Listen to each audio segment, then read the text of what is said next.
All right, good afternoon, everyone. I think we can start. Thank you very much for coming to our lecture on publishing in international journals. While the title of the talk or lecture might be intimidating, especially for our younger attendees, don't worry. I did tell John weeks before that there will be undergraduates. So John will definitely make it worth your time. So philosophers unfortunately have this reputation of liking to talk and think a bit too much. I will try my best to not add to that reputation or very malicious rumor today. So we'll go to the opening remarks immediately. Please welcome our Associate Dean for Academic Affairs, Professor Mary Ann Bacol.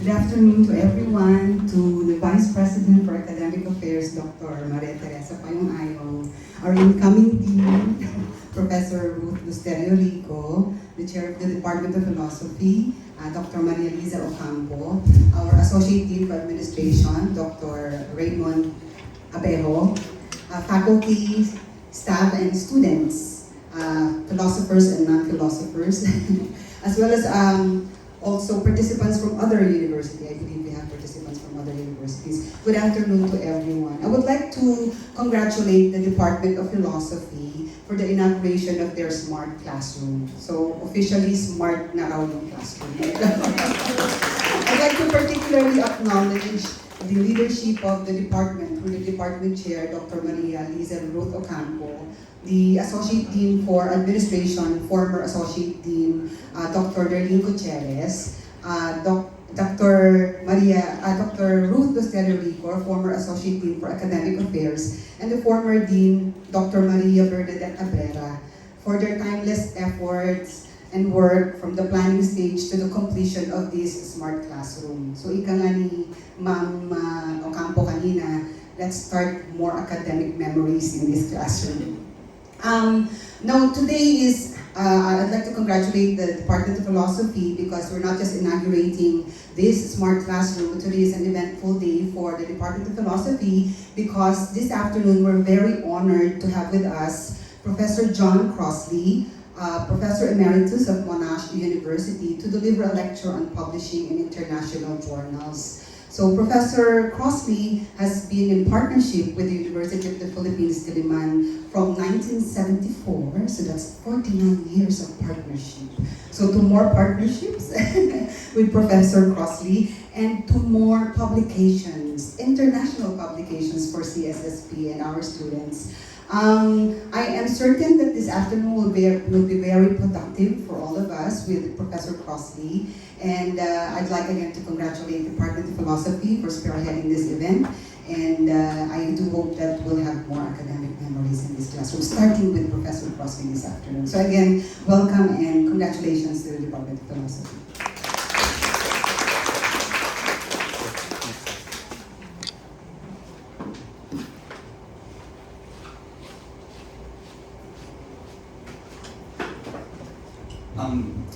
If you told me 10 years ago that I would eventually have to introduce John Crossley at a lecture in UP Diliman, I would have spent the next 10 years worrying about what I would say. Here we are, and I'll give it my best shot. John Newsome Crossley has published 26 books and over 140 papers in mathematics, logic, philosophy, music theory, and history. He was educated at St. John's College, Oxford, where he studied mathematics. He obtained his DPhil at Merton College, Oxford, where he was a Harmsworth Senior Scholar in 1963, and went on to teach at St. Catherine's College, Oxford in 1963. He was then appointed the first ever university lecturer in mathematical logic, which was at the time a joint appointment between mathematics and philosophy at Oxford, and is credited for popularizing the teaching of mathematical logic around the world. So until John came around, mathematical logic was not very popular. He was also appointed as a Fellow of All Souls College in 1966, where he is still a Quondam Fellow to this very day. And I hope John won't mind if I share this, but All Souls College is perhaps the most elite, exclusive, and prestigious college at Oxford. It only accepts the very best scholars, and its entrance exam is notoriously known as, quote, the most difficult exam in the world. John Crossley is a fellow of All Souls College. I recently learned that along with the influential philosopher Michael Dummett, Professor Crossley proposed the joint honor school of maths and philosophy at Oxford, which was supported by another famous philosopher, the logical positivist A.J. Ayer. Naturally, many of the philosophers whom we read about for class are not just names on a book or journal article to him. They were real-life flesh and blood people. They were his friends and acquaintances. John, as he prefers to be called, personally knew the likes of Gilbert Ryle and Peter Strawson, who, along with John Austin, were the leaders of the ordinary language philosophy movement which dominated the second half of 20th century philosophy. He knew the great Sir Isaiah Berlin, John Lucas, who was the quintessential Oxford Don and a magnificent political philosopher, Elizabeth Anscombe, one of the greatest female philosophers of the century, or one of the greatest philosophers of the century period. Sir Anthony Kenny, the Wittgenstein scholar, Bernard Williams, who mentored Martha Nussbaum, John Mackey, the philosopher of religion, R.M. Hare, the moral philosopher, G.J. and Mary Warnock, and many other titans of philosophy. The list goes on and on. And just a few minutes ago, for those taking philosophy of law, I asked John if he knew H.L.A. Hart, and he said, oh yes, I knew Herbert Hart. So they were on a first-name basis.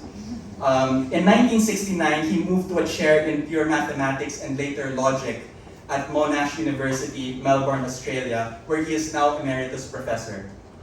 He has visited the Philippines almost every year since 1974, working in particular with the Manila Consortium, which still includes UP Diliman, Ateneo and La Salle, which was designed to help young up-and-coming scholars publish in the first place. From 1998 to 2004, he held the position of research mentor in the Faculty of Information Technology, advising researchers on grant applications and publications. And since the early 2000s, he has been primarily working in history, first on music theory in Paris circa 1300, then the early colonial Philippines in the latter part of the 16th century. Finally, John has been a friend of the UP Diliman Department of Philosophy since the 1970s. I heard stories about how he would regularly visit the old faculty center at the time when the late great Armando Bonifacio was still chair of the Department of Philosophy, and when several of our mentors, including Professors Leo de Castro, Zosimo Lee, Bobby Ocampo, my own uncle, the late Dr. Emmanuel Fernando, or Tito Toto as I called him, when they were still young instructors. So how privileged are we to have the opportunity to learn from the mentor of our mentors? So John very graciously accepted our invitation today. John was regularly accompanied by his future wife, the lovely Sarah Miranda, who also briefly taught mathematics here at UP Diliman. And Sarah is the daughter of the legendary Professor Bienvenido Miranda of chemistry, after whom Miranda Hall, which is right behind the Department of Philosophy, is named. So that's John's father-in-law. Sarah is unable to join us today, but she wishes to extend her greetings and warm regards to all. So without any further ado, it is my absolute honor and pleasure to introduce our speaker for today, Professor John Crossley from Oxford University. Thank you.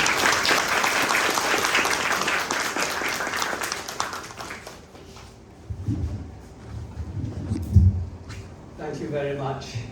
I might know a little bit about Filipino culture, but I can't match the eloquence and memory of all the people that should be acknowledged here. So I would just like to say welcome to all the distinguished people who are here, the present senior generation, the intermediate generation, faculty members, and most importantly, the upcoming generations, graduate students, undergraduates, and anybody else who's interested in what I might have to say. Two little remarks. There'll be many little remarks that come into this talk. But the first thing that's most important is, are people able not to hear me, because you clearly can, but to understand my accent. Is that okay? Yeah. I was born in England, and I still have an accent from the north of England. I've been in Australia a long time, and if you listen to my children, you'll hear very strong Australian accents. You'll just find a little bit of that in me. There's not much American at the moment because I haven't been to the States since COVID, and I haven't been to the Philippines since COVID. But if you can understand, that's good. Kofi Annan, the earlier Secretary General of the United Nations, had a little story about when he was in school, and his school teacher, they had a blackboard in those days, and the school teacher put a little white chalk mark up on it and said to the class, "What can you see?" And they said, "Oh, little white mark." And he said, "And what about the whole blackboard? You should see the whole picture." And that's a story that I like to take with me always. Now, Henry mentioned the examination at All Souls, and I didn't have to do that examination. So what I did do at one stage was be an examiner for that examination, and so I read essays that some of the candidates had written, and they were very good. They were certainly very good. That was very nice. The picture of me that was on earlier, not this one. We haven't got to this one yet.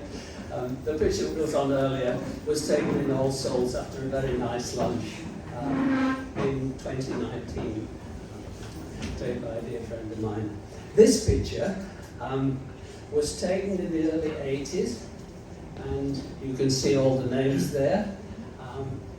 And Mrs.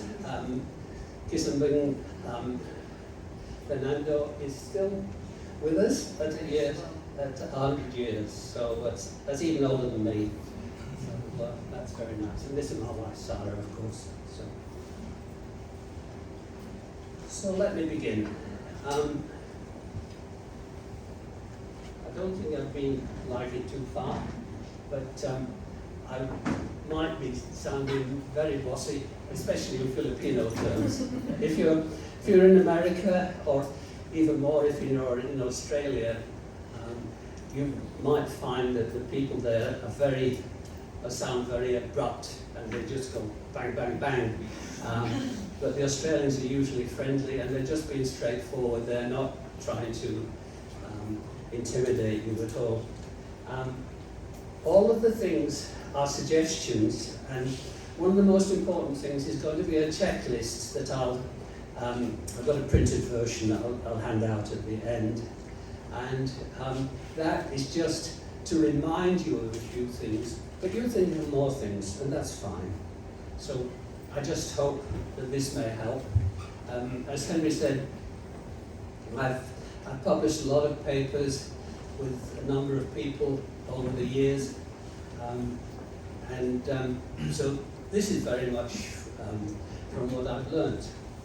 What Henry didn't say was that my father was a plumber, and my mother left school, I'm rather unclear about it. She was either at age 12 or age 14. And I was the first in my family to go to university. What happened then was that I got in with a nice group of people with whom I'm still friends. And I was doing very well at mathematics, and I never felt any prejudice or anything like that. And although All Souls has this reputation, and it is very elite, I was always welcomed there, and that's been very, very nice. At one stage, we had a British cabinet minister who was a fellow there, and he was doing terrible things to the education system. And I said to one of my colleagues, he was all a bit terrible in that. And my colleague said to me, "But he's a fellow of the college." And the message was, you treat him with respect, just like everybody else in the college. So there was this sort of equality. We might be very sophisticated in academic terms and that, but it's a very fine community. It wasn't like that in the 19th century, and that's something that you can find out about for yourselves, or you can ask me about later. Okay, I suspect I'm going to talk longer than the time I said, Henry, but never mind. Yeah. So let's go to the next slide, and here is the route map for where I plan to go today. So we're getting started next, and the first step for all of you should be the UP Library. Now, it doesn't mean to say you're walking into the library these days. You might well be using it on your laptop, but the library has a reasonable collection of databases. If you're in philosophy or the arts in general, then JSTOR, which is familiar to some of you at least, is wonderful, and I've been using it practically every day, so that's all right. If you go to, well, my wife's a librarian, and she said one of the problems with the students is they just use Google. Now, Google can be very good, and it can be very helpful, and I found out all sorts of wonderful things. But if you ask the librarians, you'll find there are far more resources than Google. There are a lot of databases, and so talk to the librarians about it. They like to be appreciated just like any other human being. Right. So let's go to the next slide. And I've refereed a few papers for local journals published here at UP Diliman, and I'll tell you an amusing story about one of them later without too many details in it. If you go to the UP website, you'll find that these journals are categorized, and there are some that are top quality journals, and they're international journals. Ateneo down the road is Philippine Studies as well, which again is very much an international journal. Right. So let's go to the next slide. Now there are several motivations for wanting to publish. Some of them are not very praiseworthy motivations. You want to get promoted. Anyhow, you have to publish. I had one student who was a PhD student in Thailand, and in order to get promoted, they had to have a certain number of publications in international journals, or else they wouldn't be promoted at all. I don't know what the rules of the game are here, but that's one version, or one sort of motivation. Another motivation is getting grants for doing research work. And many hands make light work, so if you have a research assistant helping you with your research, then you can get more done than if you're just on your own. There are better motivations than those, and that's that you feel you've got something that other people might like to know about. And sometimes there are things that other people ought to know about, or at least that's your view, and that's another good motivation. Okay. I'm not going to embarrass you by asking how many people have already published in one of the UP Diliman journals, but if you have, that's a good start. And if it's one of the journals that was listed earlier, then you'll have had referees' reports and you'll have learned something. So you might get less out of what I've got to say than some of the other people. Okay, the first really important thing is to write what you believe in. I'm not, just a little lecture, never read what's on the screen. Your audience should be able to read it unless they're blind or vision impaired or something. So I try to paraphrase what's actually appearing here. So write what you believe in, and don't waste time with platitudes. When I've been advising people about submitting grant applications, they've come with a draft application to me, And they start off, recently it's been computer science, and they say something like, computer science is the most important discipline in the world today. and I look at it, and then, and it might go on like that a bit. And then I say to them, now, tell me what you're actually doing. And they say, oh, I've got this interesting project where something strange happens, and so on and so on. Go away and write that. So, write what you know about. If you look at novels, then you'll find so much of them is autobiographical. It's stuff that writers know from experience. And if it's not stuff you know from experience, you can be on very dangerous ground. So,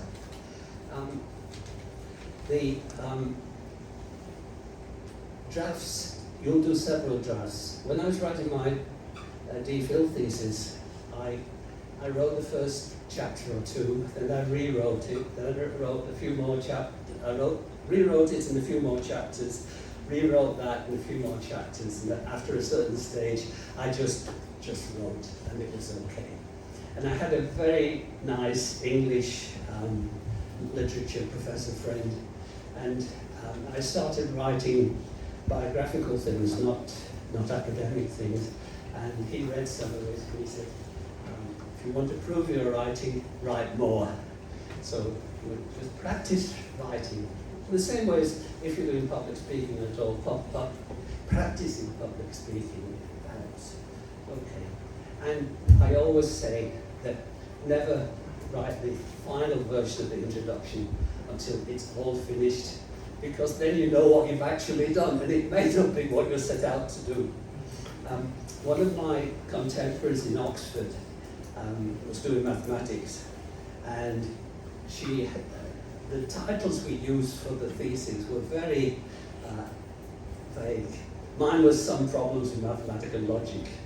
Hers was Some Problems in Infinite Groups.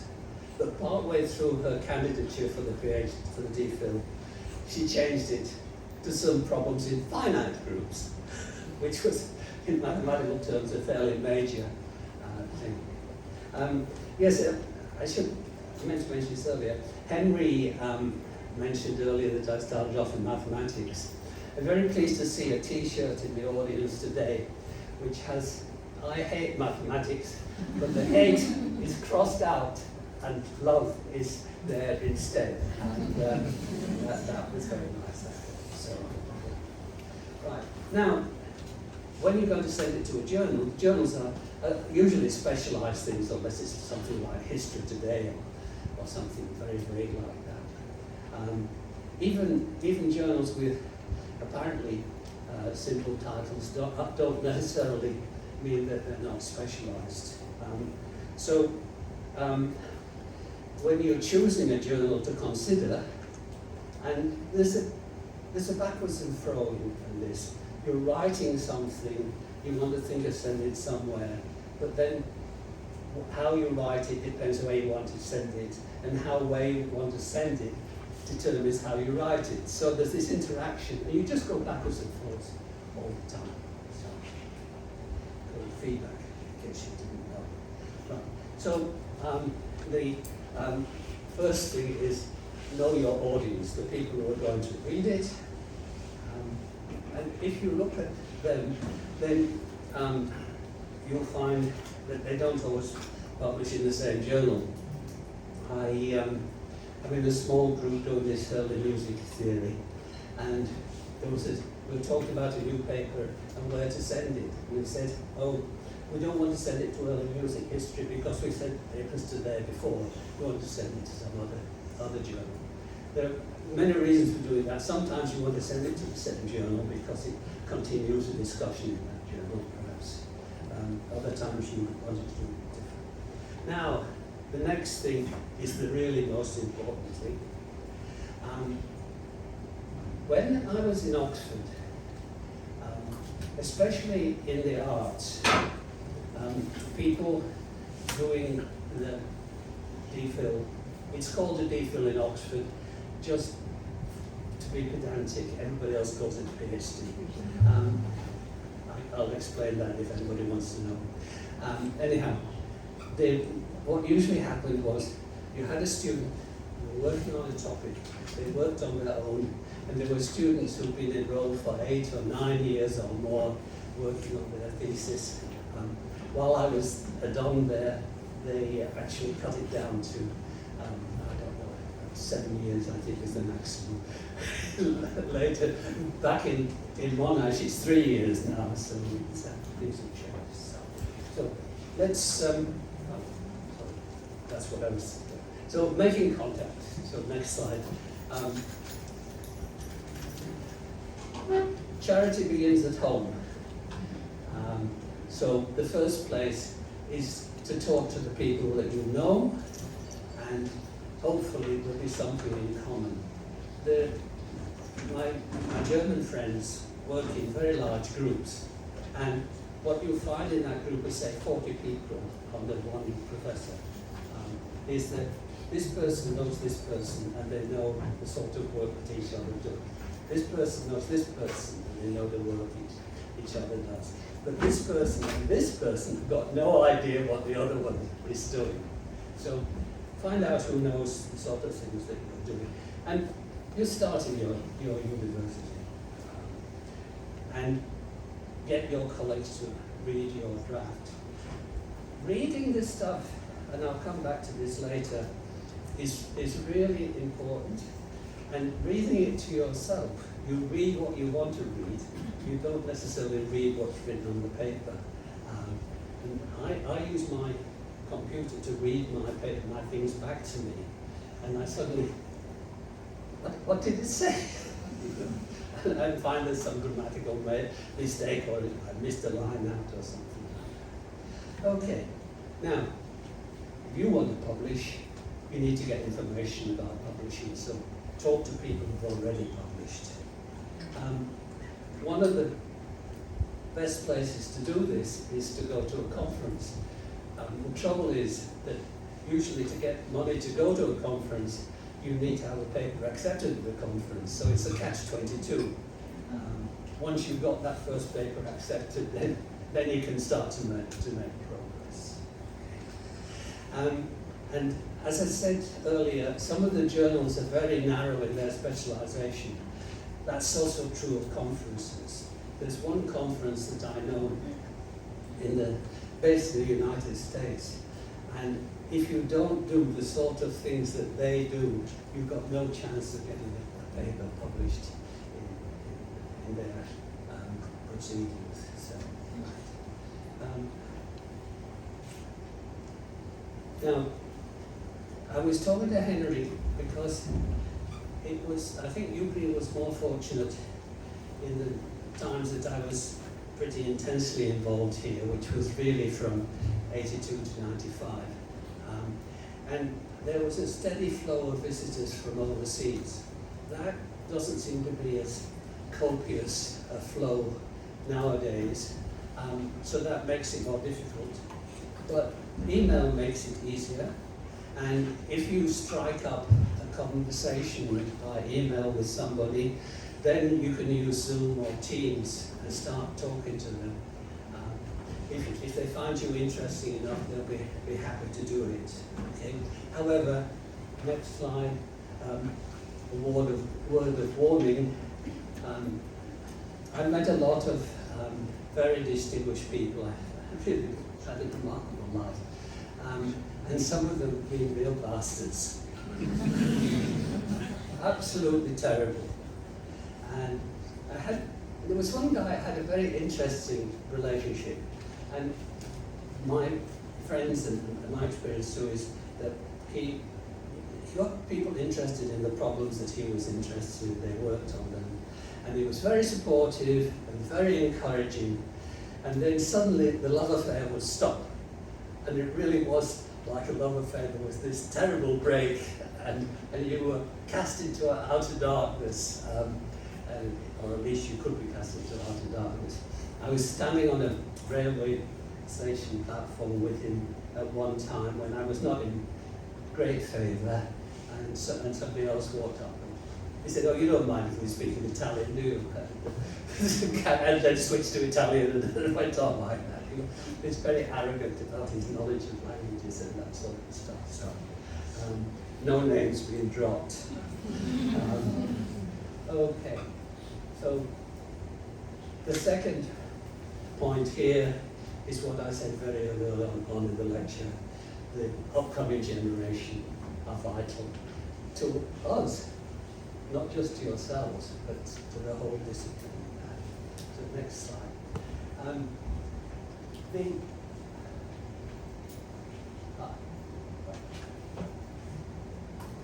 Yeah, this isn't about getting in touch with the email. So, okay, I think we can go to the next slide if you have time to read it. Now, where are we?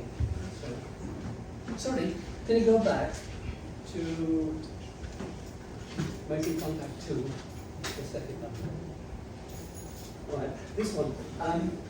About meeting people at conferences. A short time ago,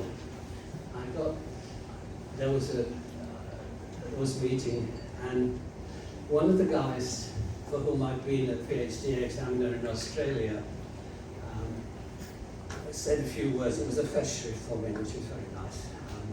And he said that he was at a conference a small conference in Canberra, and I was there as well. And there were some very distinguished people there.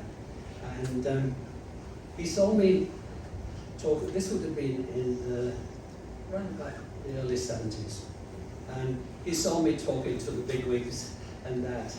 And I was not so old then. And he thought, oh, there's a graduate student and he's talking to the bigwigs. Well, I can do that too. So he went up and talked to them. He later found out that I was already a full professor. So don't be afraid of doing that. Some of them will just brush you off and just take no, it's not like. Others will say, what are you doing? And oh, that's very nice. And then they might indicate that they're not interested. On the other hand, they might say, do you want to send me your papers or what you're writing? And so best you can.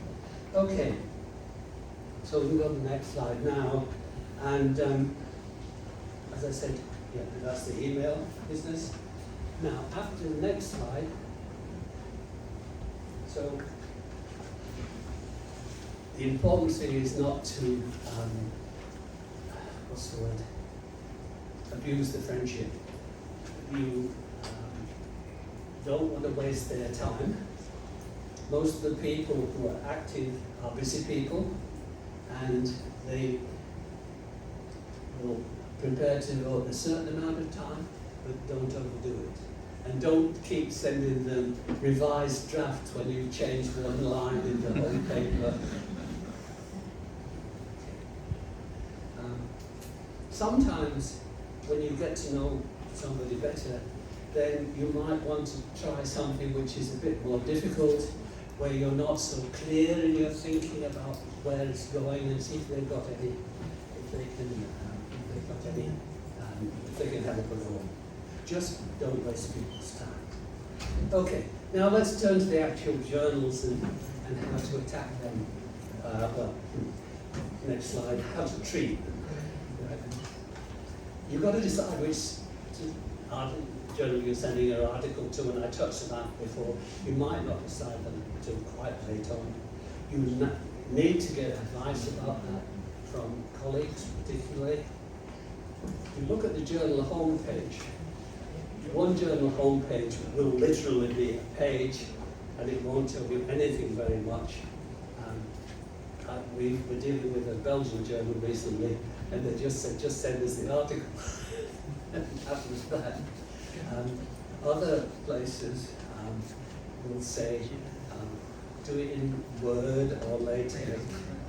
Set it in 12-point Times New Roman, with footnotes in 10-point size New Roman. Don't indent the paragraphs, blah, blah, blah, blah, blah. And they can really go on at times. Those tend to be more pretentious journals. There's one firm in particular that puts out a lot of journals which has that approach. I have published with them, but it's something that can be a bit tedious. So don't worry about that formatting in the first place. Just write. But when you're writing, think about for whom you're writing. So. Now, once you've sent the paper in, the journal will send it to referees. Next. And they, oh, sorry.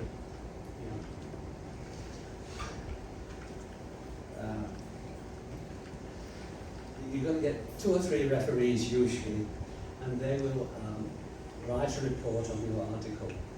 And this is the way that they proceed. I've actually I saw this in some advice somewhere. This is not original with me. Do you want to share that?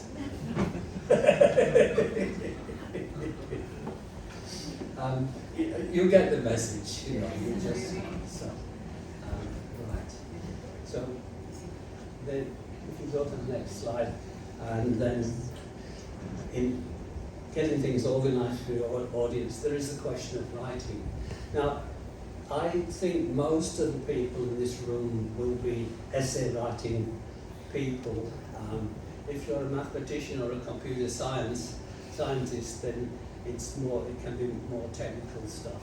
I had one computer science student, and he was a brilliant programmer, absolutely brilliant, but he had the greatest difficulty in stringing a few English sentences together.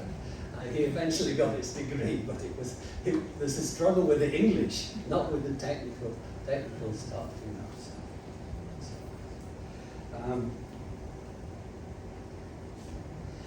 And don't forget to consult with your colleagues. Consult with your colleagues all the time.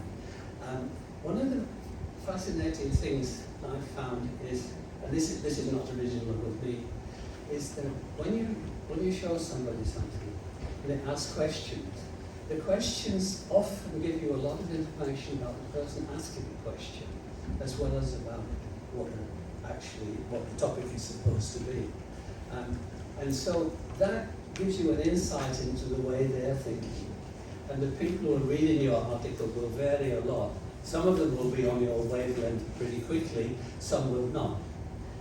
With my last PhD student, we had terrible difficulty getting a paper accepted. And we thought it was a very simple idea. What it really, the idea as far as I was concerned was you had a logic, then you had another set of logics on top of that. So just a two-layered logic, like a layer cake. But getting this message across was so hard. Eventually we got it accepted at a conference and we won the best paper. So that was some consolation. Okay. Now, in writing journal papers, go to the next. Oh, sorry. Yeah. I'm talking about writing. I want to talk about structure. Can you go to the next slide? Yeah. So here we are. This basic rule about not having the reader to backtrack. If you're put in a grant application, this is even more important. My son has worked on the Australian Research Grants Committee stuff, and he has had about 100 projects to review at a time. So when you're doing that number of reviews of papers, of projects, you don't want to have to backtrack as you're reading through the thing. You get partway through and then you say, but what's he mean by left-handed torsion screws or something? And then, you did say it somewhere earlier. No, you just want it to flow beautifully, like a good novel, like any good story. So, and that applies at all levels. The whole thing, the sections, the paragraphs, and the sentences themselves. So, now, the next is very much more geared to Filipinos. When I first came to this country, and I was in academic circles generally, and all the people spoke excellent English. Nowadays, I hear so much more Tagalog, whether it's off campus or on campus, than I ever did in those early years. And that has been one disadvantage for me, because I was never pressured to learn Tagalog or Filipino. And so when my friends ask me if I speak Tagalog, I just say, hindi pa.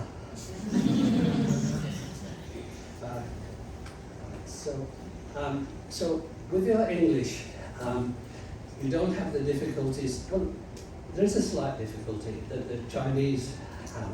They don't have the plural forms of nouns in Chinese, and when in Filipino you have to say mga for more than one. And it's closer to the English language stuff, but there are little things like that that betray where you're coming from on that. So Word, for example, has grammar checkers and spell checkers, and sometimes it's very useful, and sometimes it just gets it plain wrong.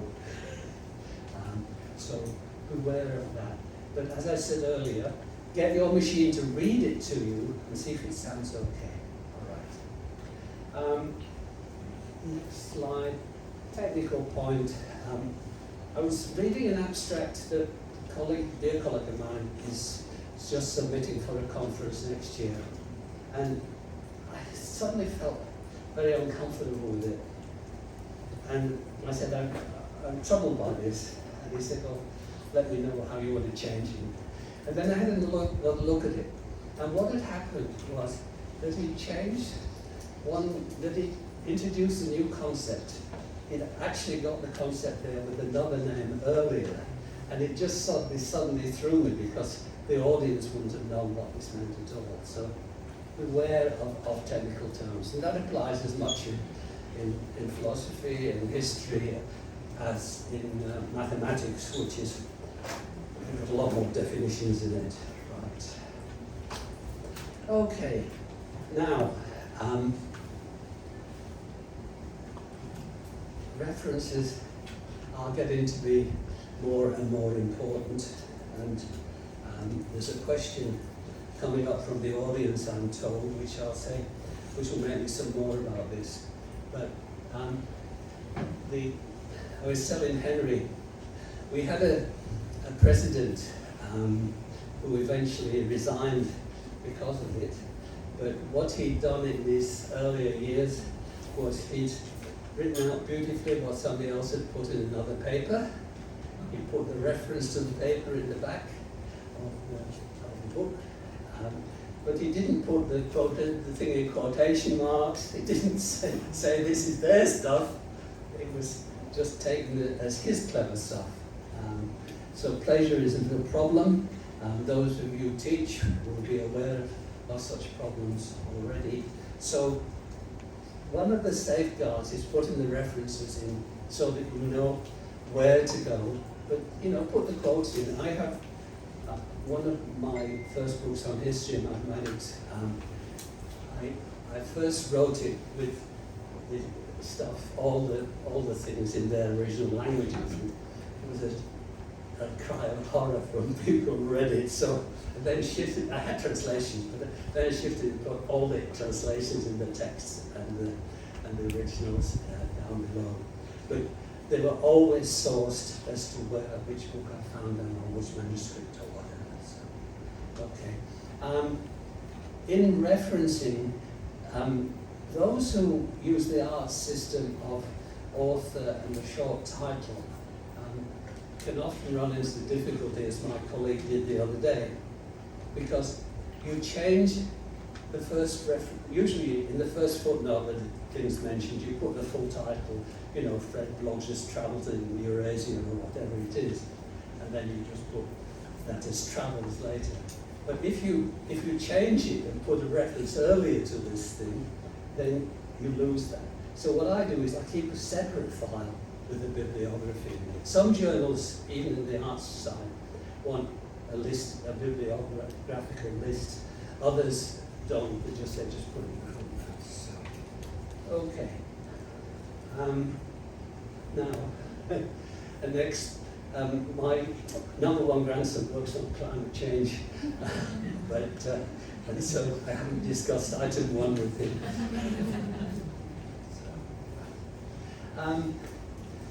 So we've got a paper written.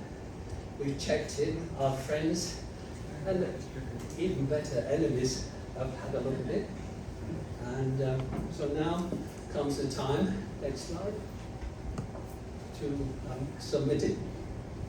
And as I said earlier, some journals' home pages just essentially send it in, and others say give you complicated instructions. But it doesn't matter which journal you're sending it to, just send it to one journal at a time. There was an occasion when we'd written a little book and we sent the proposal to 2 publishers, but that was just a proposal for a book. We weren't sending the text of the book at that time. And one publisher we favoured over the other, and so we said thank you very much to the other, and we'll pursue the first one, so, which we did. And then one little hazard I came across the other day, that some wanted PDF files rather than Word files. Now it's easy enough to save it like that, but read the instructions. I don't know if Cabot's paint is sold in this country. No. Cabot's has this wonderful, they have these big tin cans of paint, and on the top it says, if all else fails, read the instructions. So, okay, now there's a hazard which has only come in the last 30 or 40 years. Just 30 or 40 years, sorry. Next one. And they wanted you to make it anonymous. And I had a paper came in, it was so non-anonymized that I worked out exactly who the author was, what country, what university, etc., etc. So you have to, what you should do is just say footnote omitted or reference omitted or something like that. Now, if you go to this next slide, right. If you go back one slide, in Word, you can just do a background color. Well, it becomes a foreground color. Next slide, and it looks like this. And I got a draft, an article submitted from a Philippine journal, actually a UPD journal, and it had this like this. So I just changed all this to no color. I got the name of the author, the actual department, and practically the life history of the author. So I didn't tell the journal, at least I don't think, I didn't tell them directly. Okay, so don't use the black fill, right? Okay. I'm sorry, I'm way out of time, but still, I'm getting there. Right. I've dealt with that. Now, after submission, patience. I've got one paper that I wrote several years ago now, and they still haven't responded properly. I had a little bit of communication. Another paper I had, they had it for 5 years, and then eventually they said they didn't want to publish it. And I met somebody else who was looking for papers, and published it, and then that was done very quickly. So that was very good. So 6 months is about the maximum I'm really prepared to wait, which is a long time when you're a graduate student. It's not so long as you get older. So. Okay, and then it's only.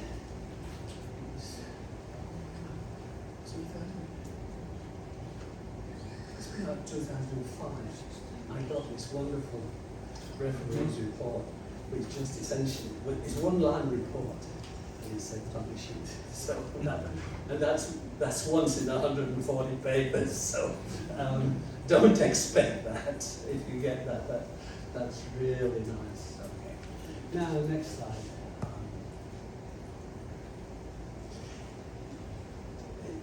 It's happened more with grants with me than with papers.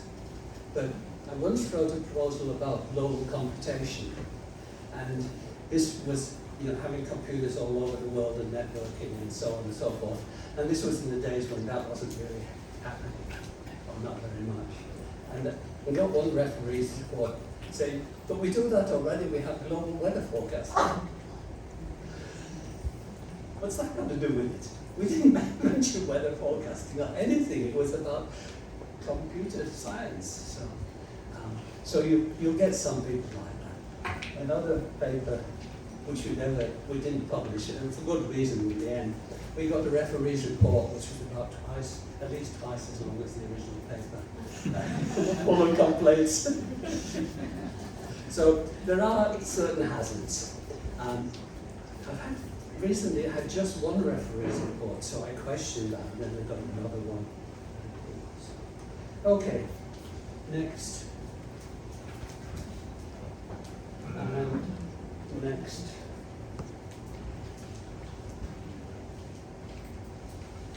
And now the slide has it. Next slide.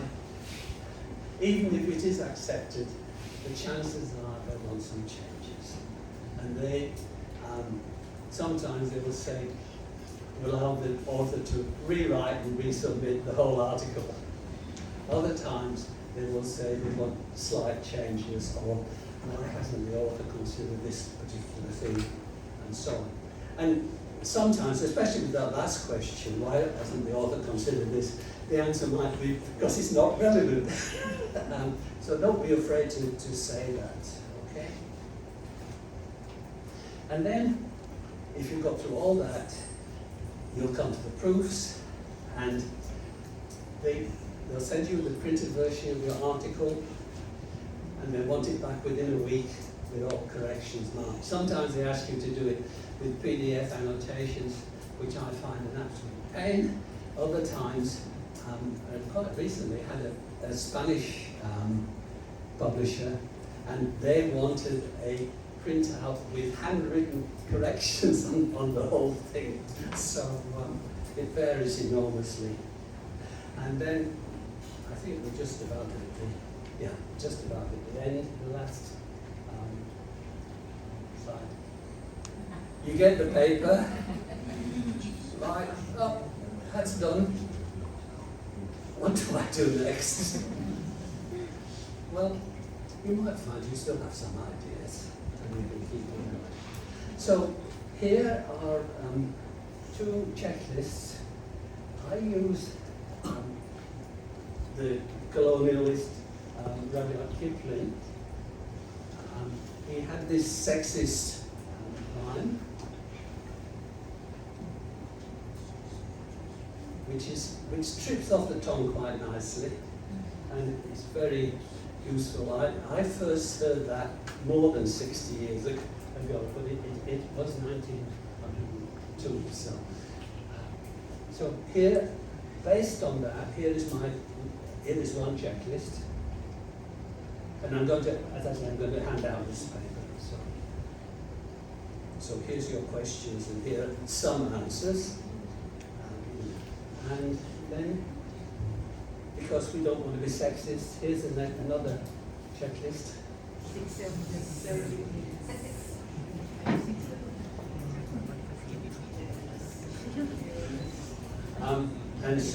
And here's a checklist corresponding to this.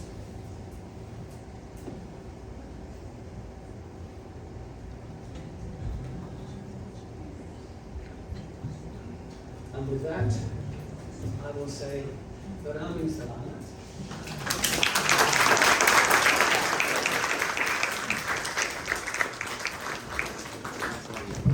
It's nice to see that nobody went to sleep, and there were even some nice smiles at the end. Thank you very much.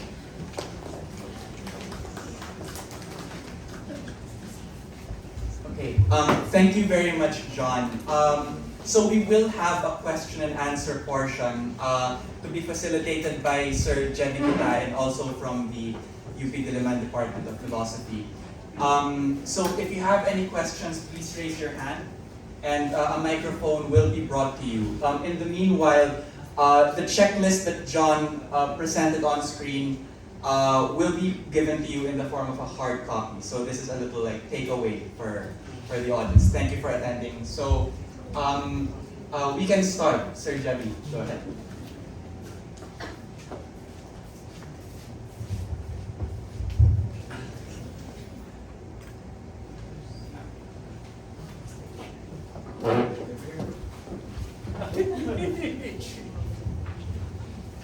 Hi John, good afternoon everyone. I am Saimel de Guzman de Mula from the Department of Philosophy. And I would like to ask a question. In the case of when you submit a journal and the editor has not been responsive for 6 months or more, is it considered impolite if I just submit the journal article to another journal Yeah, I would. in that? Yeah, I would first of all write to the editor and say, is there any progress on my paper? And give them a reasonable time to answer, say 2 weeks, max. And then if you get an answer, then you can see what you want to do about that. If you get no answer, then I would write and say, I wish to withdraw my paper, blah, blah, blah, and just leave it at that. Thank you. So can I, for instance, can one just simply send them an email and not wait for their confirmation of them receiving the email, and then just retract their potential journal article and submit it to another journal? Once you've retracted it from the first journal, yes, you're free to do what you want. Yeah. Thank you very much. Thank you, Ma'am Saimel. Does anyone have any other questions? Please raise your hand. This is also open to undergraduates, by the way. So if you have any questions about even paper writing, John is prepared to answer your questions. One right back.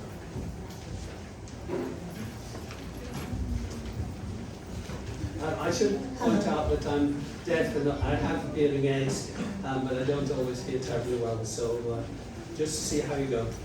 Hello, good afternoon. I'm Christine Viray from the Polytechnic University of the Philippines. And I have a question. What if you submitted your paper and it was given back to you with 2 opposing suggestions? What are you going to do? The editor should have sent you a covering letter saying, we've now got 2 referees' reports in, and we're deciding to go with one of them rather than the other. Or else they say, and we're sending it to a 3rd referee to get a further opinion, and we'll be in touch with you later. That's the usual sort of thing that happens. Yeah. I have had referees just sent to me, just forwarded, and then the editor's written after that. But you would expect the editor to because it's the editor's decision, not the referee's, whether it's published or not. Okay. Anyone else have questions? How about from our undergraduate students? Yes. Hello, good afternoon. So my question is with regards to conference proceedings. Can a paper published in the conference proceedings still be published in or submitted in international journals? That it's usually not the case, because once it's been published in the conference proceedings, if it's been refereed there, then you wouldn't expect to send it to a journal. There are occasions when there's a conference that I've just submitted paper for in February next year, and they don't publish proceedings, and so there's no problem about it. But you have to look and see whether the conference proceedings are being refereed or not, and if and see whether they say anything about copyrighting the printed version, etc. So it's a little bit difficult in that area. Occasionally, people associated with the conference may be associated with the journal, and they might specifically ask you, and then that's easier. But it's a difficult situation, is that. And one thing you can obviously do is write to the conference organisers and say, may I publish this? May I submit this to another journal? To a journal, sorry. Yeah.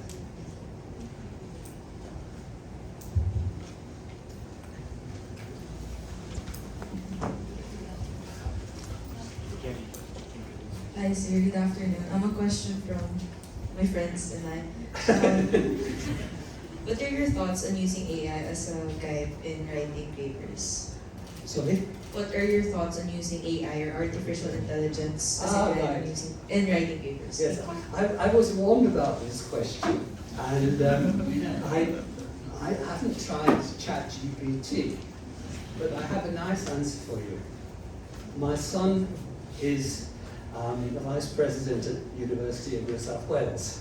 His name is Merlin, M-E-R-L-I-N, Merlin Crossley.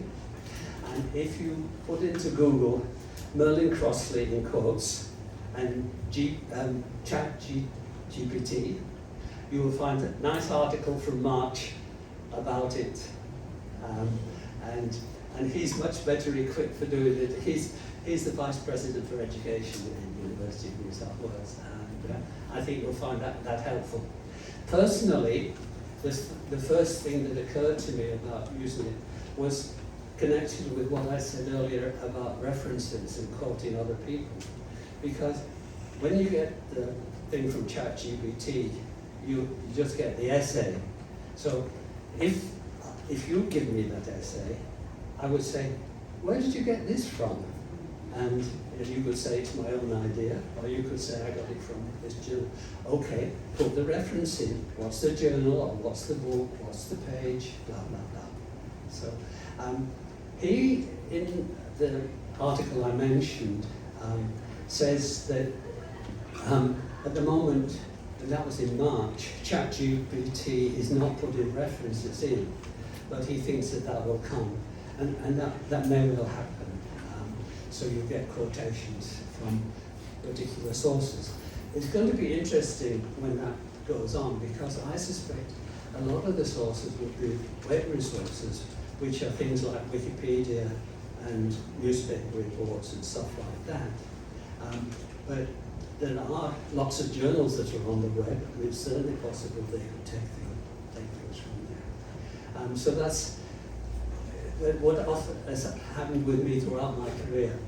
I often don't know the answer to the question, but I often know a way to find an answer to it. So I hope that way will be helpful to you. Okay?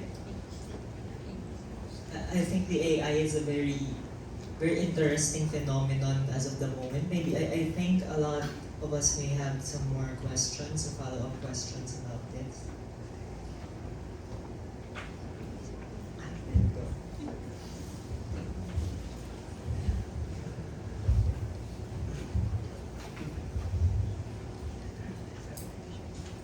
I guess for a good amount of us in the class. Stand up. Okay. Sorry.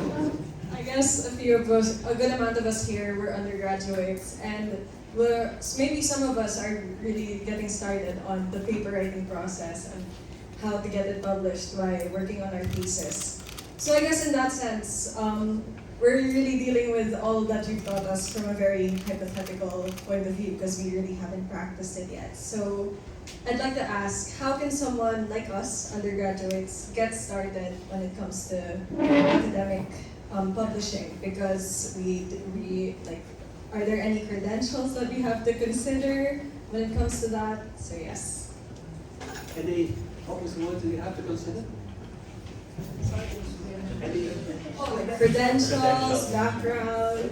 Credentials. No. That's very simple Australian response. there are some. You're from PUP, are you? Or UPD?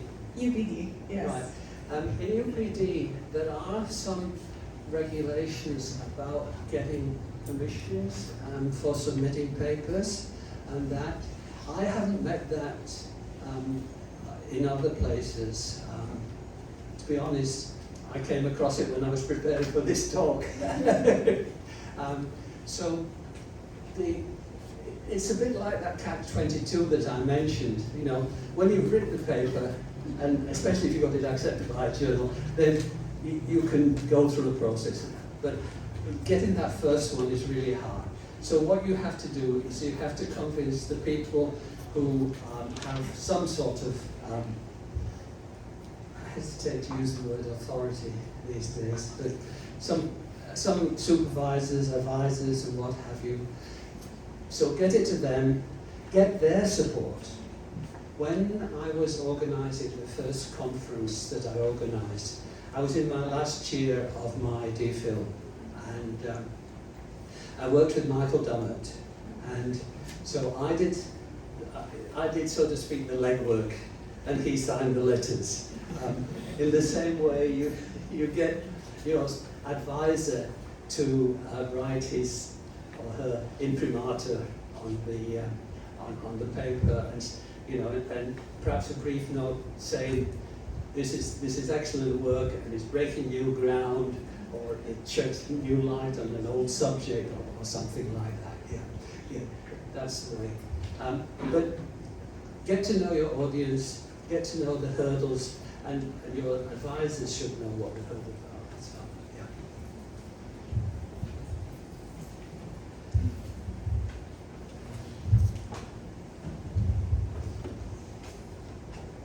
One more? Sir, I have a question as well. My professors have always warned me about trying when trying to publish something about predatory journals. Yes. Do you have any tips on how we can identify which ones are predatory and which ones are legitimate? Just a simple search on Google will give you lists of predatory journals. I did that a few months ago. I regularly get in my spam folder invitations from such journals, and even from conferences as well. But there are published lists of predatory journals, and if you think a journal looks interesting, look at what they published in it and that. The other thing to beware of is that there are, this started a long time back, but in a small way, journals that charge page charges for you to publish. And I have never paid page charges. There's another thing that some journals will do nowadays, and that's about making your paper open access. And they too charge a fee, that's a very significant fee. Your university should be paying that fee if it's an appropriate journal. It shouldn't come down to you as an individual. But, so if they start mentioning money, just back off. That's my simple advice to you. Thanks.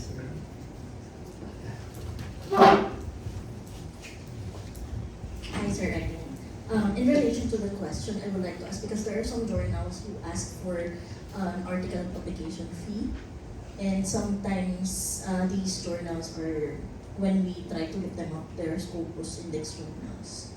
So they're saying that they had to ask for a fee in order for them to be able to make the access open. So how do we differentiate between predatory journals and those journals? Well, then don't pay it as an individual. Check with your library and with your department and your library and see whether they are subscribing to such journals. My university does, when I look some things up, it says open access is being provided by Monash University. So it's not your personal responsibility. Yeah. May I add to that, Jan? UP students and even PUP students may want to check the list of predatory journals from the Office of the Vice Chancellor for Research and Development. That's one.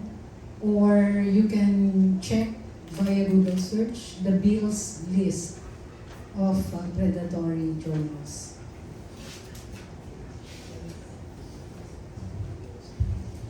Thank you, Ma'am Pence. Thank you, Sir John. Anyone else? I guess. Hello, Sir John. I'm Maria from the Department of Philosophy. I just wanted to ask if you had any, because a lot of, when we think about journal articles, at least in the humanities, most probably what comes to mind is sole authorship. I was wondering if you have any experience to share with joint authorship, any kind of problems or challenges posed by having, well, two or more minds work together in an article. Thank you. First, things have changed in the humanities since I was an undergraduate student, and as I mentioned in the talk, people were just working on their own for 7 or 8 years. Nowadays, even in the humanities, people are pushed into teams more. My son and I had a discussion about this a few years ago because Australia, for the grants, is pushing in that way, but in practice they're still supporting individual people, so there's a conflict there. I've written my very first abstract. The first thing I had published was a joint abstract with a friend, an Indian friend, who's now a distinguished professor in New York City, and we just were thinking along the same lines, and we got together. We literally physically together in Oxford at that time, and so we wrote it. I have usually written things with people I've worked with, sometimes people in the department, and so, yeah, another little story if you don't mind. When I was head of computer science department, people were sending these emails around and they would do a reply all about something and the arguments would go on and so on. So when I was head, I issued 2 edicts. First of all, the staff had too much teaching to do, so I said, put a notice on your door which days you will not be available to students. And the other one was, if somebody sends you an email which is difficult or whatever, walk down the corridor and go and see them. Don't send an email around to everybody. And a little ruder anecdote about that. I'm in a group, or emailed in a group in another university, and somehow somebody sent a note round saying that A was having an affair with B, and this went around the whole group. So be very careful about doing reply all at any stage, okay?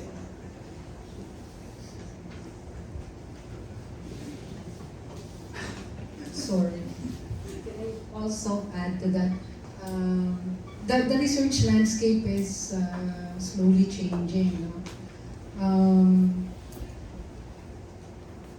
Publishing with multiple authors is now accepted and is a sign of collaboration, especially if we publish together with foreign authors, for example. So I think that's acceptable nowadays, and it doesn't mean your article or the article you publish is valued less when there are multiple authors. In fact, it's a good sign that you collaborate with other people, especially if your co-authors are from different departments or different units.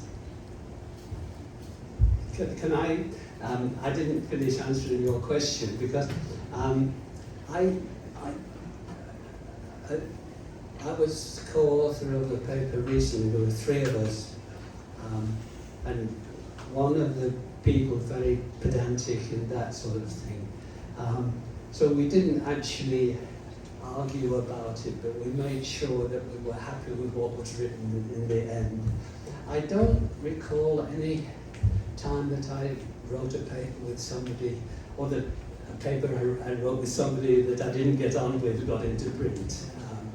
They're usually ideas which are developed together, but so many of my papers are joint authors. But there is one hazard on that. In my university, in submitting reports about what's been published in certain quarters, it says what's the proportion by the various authors. And I saw one which was a joint authored paper in engineering, and it said the first author 100%, the second author. And the second author was the advisor, who insisted that his name be put on the paper, although he hadn't done anything for it except the advisor. You know? So. Yeah, sorry. Well, did you want to say something, Henry? No.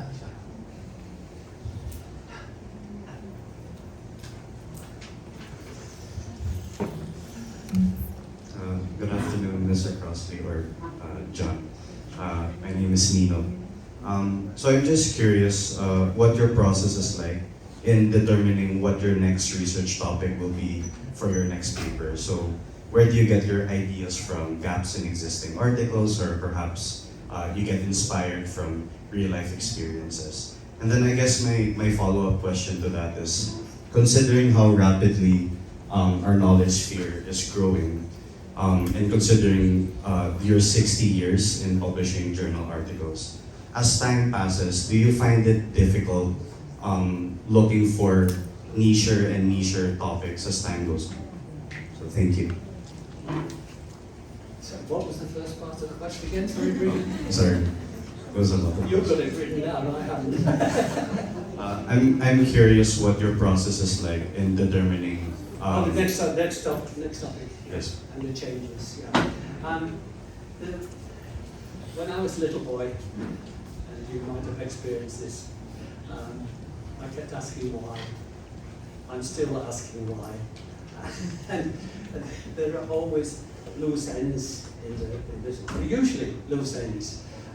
Occasionally, and people used to say that when they've written a book on the subject, then that's the end of it. But I don't think it's as simple as that.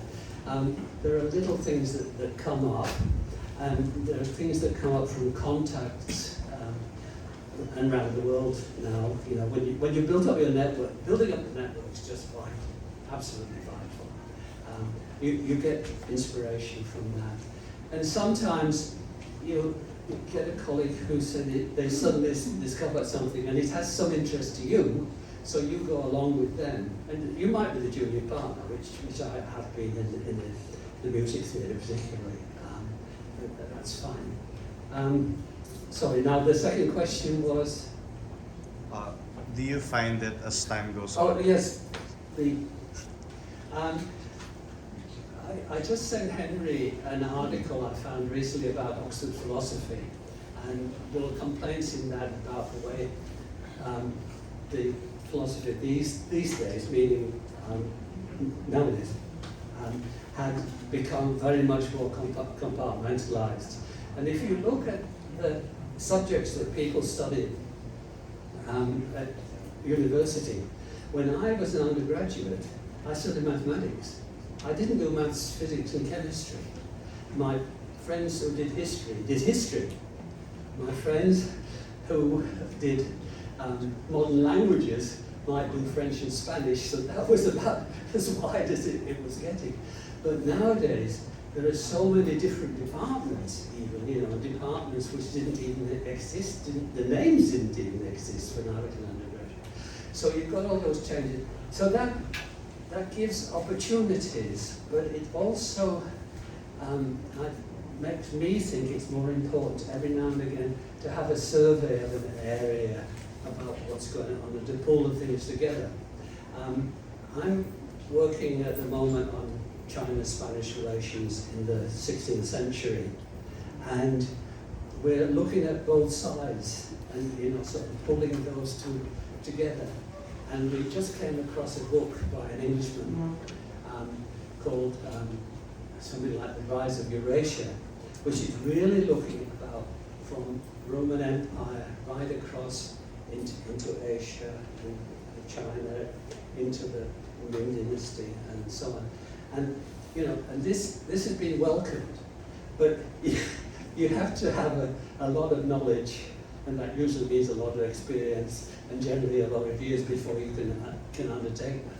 But even in my younger years, I've written surveys of various bits to make stuff accessible to other people. But this niche thing, I can't see it disappearing. If you just look at new journals that have appeared, look at the number of the volume of some journals, and you find it's really tiny, because new things are coming up all the time. And we've got more storage for stuff now. We don't have to have physical libraries, we can have electronic ones. Yeah. Thank you. Thank you, sir. We can still entertain 2 more questions.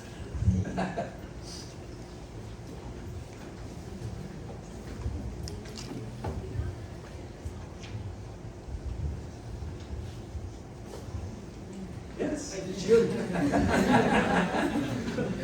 Good afternoon, Dr. John. This is not much about research making, but about the academe in general, especially in the humanities. As someone studying philosophy, when I tell people that I study philosophy, the general looks that I get would be, oh, okay, you study philosophy. And it's partly because they don't know philosophy, or they have a traumatic experience with philosophy, especially with the people here in the university. So my question would be, as someone in the academe for 40 years or more, are there ways that we can do to make the humanities, especially philosophy, less daunting to others? I just want to hear your thoughts about it. I think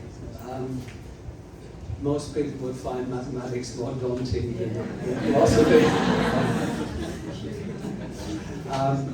And what I've seen, and at first I was uncomfortable with it because it wasn't giving you all the details and that, but I've got accustomed to it now.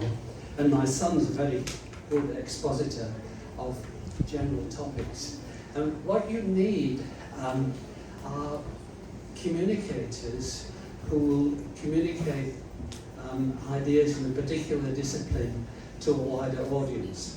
So in the University of New South Wales sponsors a book each year which is the best Australian scientific writing. And the whole point about that is to appeal to a wider audience. We have a program on the radio called The Science Show, and Robin Williams runs that. And it's very general, and they're very gentle talks that are there. And so you need those communicators as well. The one example I know of in the Philippines is my friend Ruth Ocampo, who not all historians approve of him. I know that, but I'm sorry. I'm He's a historian. I'm very blunt, as I said, as an Australian, and so. But people like that are putting history in front of the people and making them think about it because they write in an entertaining way. So you need those sorts of things. I think in the philosophy field, a person whom I haven't had much to do with, and who's and I have a lot of problems with, is Peter Singer, who's done a lot about animal rights and things like that. And he's done a huge amount in terms of putting that out to the general public. Yeah. So you need those people. And so don't be afraid of the journalist when the journalist calls you up and says, I want to talk about philosophy and so on. It's an opportunity, and that will probably get to more people than any journal article you write. Sorry for the follow-up, but I appreciate that you, if not think highly, still look forward to people who at least communicate these topics to the wider masses. And in line with that, because I think, since you've mentioned Dr. Ocampo, and there are still detractors, or people who do not approve of him, and I think the worry here is that materials such as public history can be somehow detrimental to the actual expansive fields of academia. So my question here would be, how can you distinguish like entry-level materials to these higher academia papers into those who just water it down and misconstrue these stuff? So how do you distinguish this? I think there are two different things going on. You talked about entry level, so we're talking about when as an undergraduate you start doing a subject which was not taught in high school, and you progress to elevated levels of that. But completely separate from that are the communicators who give a general idea. The art historians, I think, are some of the best people in doing this sort of thing. And sometimes they irritate me very much because a lot of them will get onto a new scientific theory and apply it in art history, or there'll be artists who will take some ideas from some scientific thing and put it into their art. And it's really not a good representation of the stuff. Nevertheless, it's very much a question of any publicity is good publicity, I think.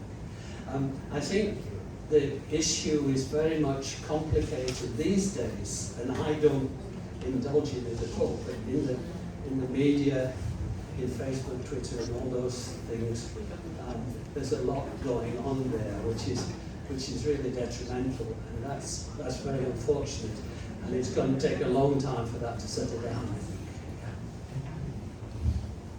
I have one last question, John, and I hope you don't mind. This is the third of the two, yes.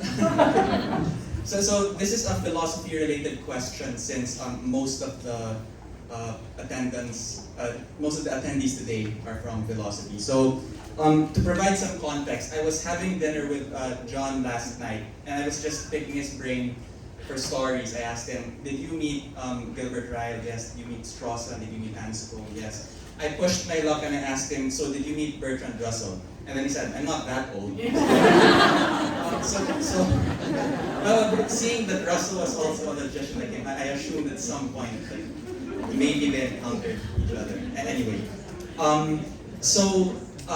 since you were immersed in a very philosophical culture at Oxford in the 60s, I was wondering what attitude or practices or skills did those philosophers have that you think young philosophers in a Philippine context can emulate?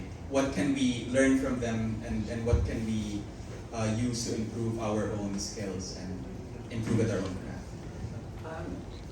I think the most obvious thing is the whole business of philosophy is the reasoning and analysis, and so trying to understand things.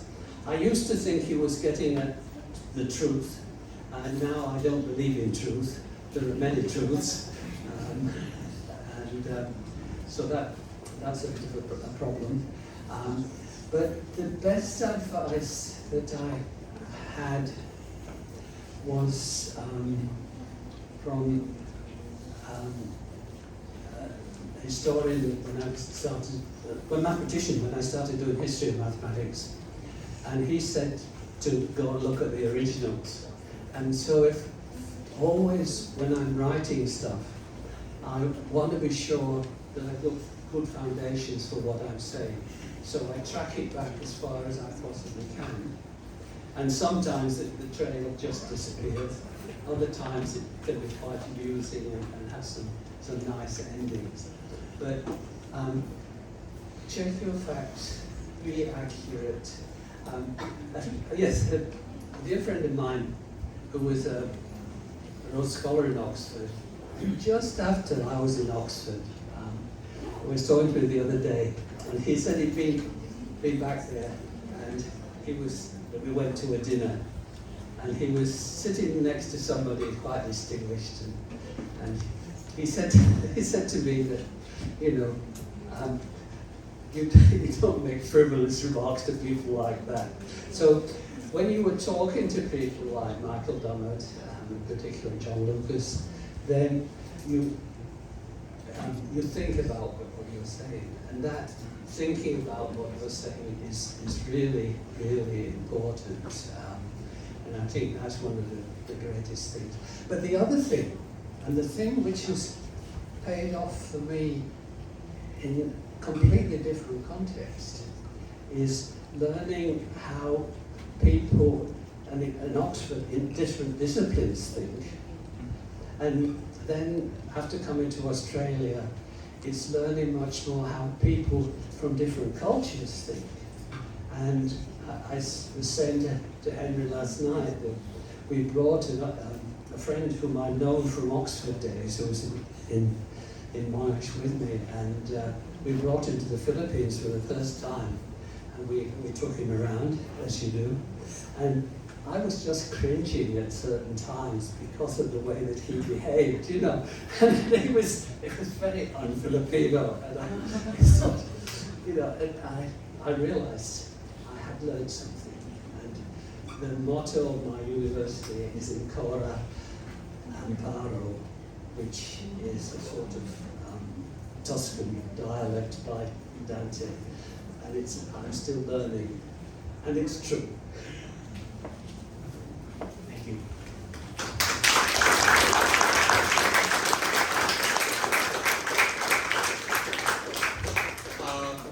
One last item on the agenda. We do have a response and some closing remarks from our Associate Dean for Administration, Dr. Raymond Abero.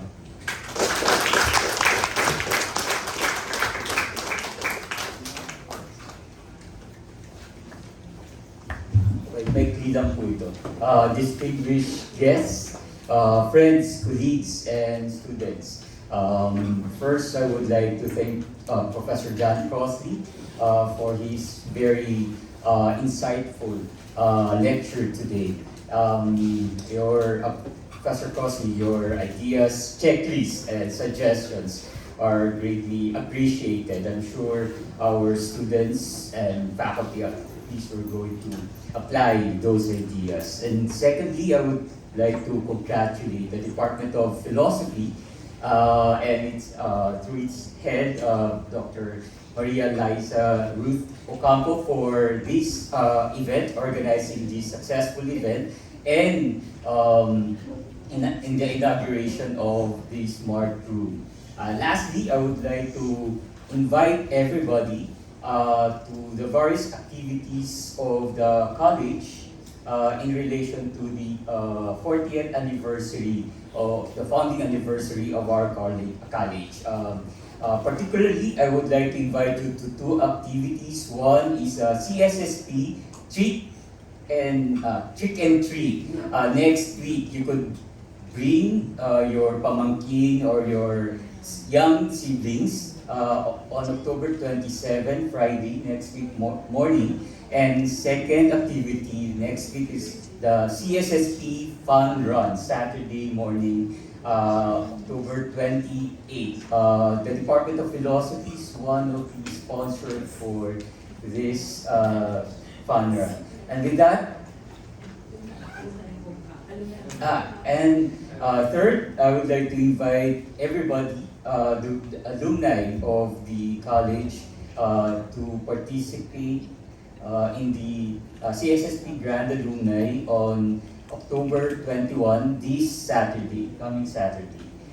With that, I would like to close and award the certificate to our speaker. Thank you very much.